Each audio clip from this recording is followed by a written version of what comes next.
Hey guys, Kyle Miller here with Mortgage Brokers Ottawa. Another thing that came across my desk last week that I thought I'd share with you, and it's two things. Client wasn't wrong, but I think the way they had their thought process was a little bit off as to what we're allowed to do in the mortgage space. So I'll bring this up and clear up everything. And what the question is she wanted to take more money than her mortgage, right? So she was buying a house for $400. She wanted $425 because she wanted to pay off some debt or have some extra money for renovations.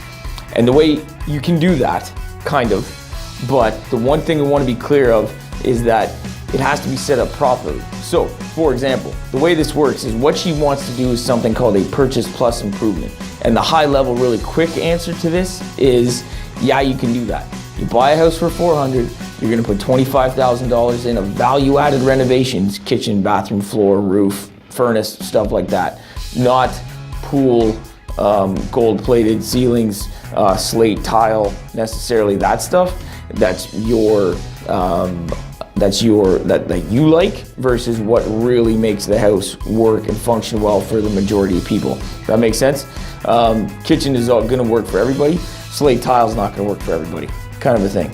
So you can do that if you get it all done up front. So it can't be, hey, I'm just gonna get 25 grand extra, I'll do the renovations whenever I want, and then just use that money to pay them back.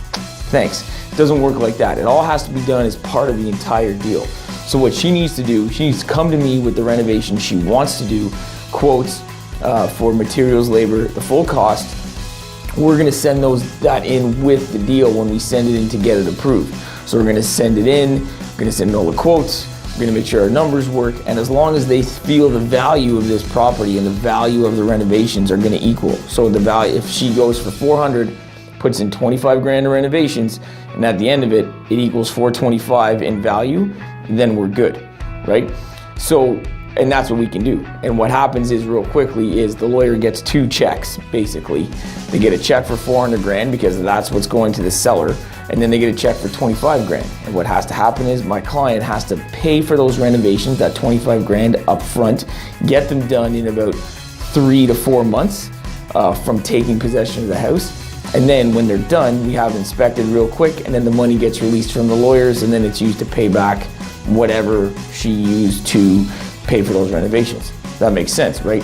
That way she did include her debts and did include the renovation costs into the mortgage, because there's no cheaper money out there than mortgage money, right? And that just makes sense. Now, where we got crossed up first and what we can't do is, you can't say, hey, I want to take 400, I want to buy the place for 400, give me 425 because I want to roll my old credit card debt into that mortgage first. You can't do that, right? That's a refinance, which has to be done later when we start talking about things like equity. For now, there is no equity. Yes, you're adding equity, but you're already getting into that equity dollar for dollar with the renovations you're doing. See the difference? So to do a refinance and add those credit cards into your mortgage, yes, you can do that later when you own enough of the house and there's enough equity in the property. You cannot do that up front.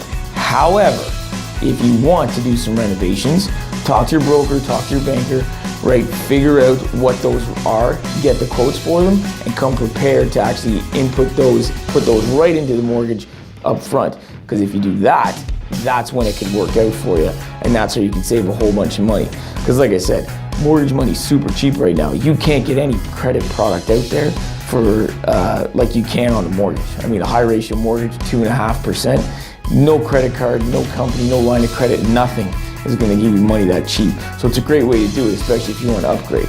But I wanted to make sure we had a distinction there between the two. Can you roll old debt into your mortgage just because right at the buy when you buy it? No. Can you do that if you're going to renovate and increase the value of the property? Yeah, that's the difference. So hope that makes sense. If there's any questions, there usually is on this one, just give me a call. Get me any of my handles. You can get me on Twitter, Facebook, Instagram, Snapchat if you want. You can email, call me. It's all there. Anyways, hope that helps. Talk to you soon.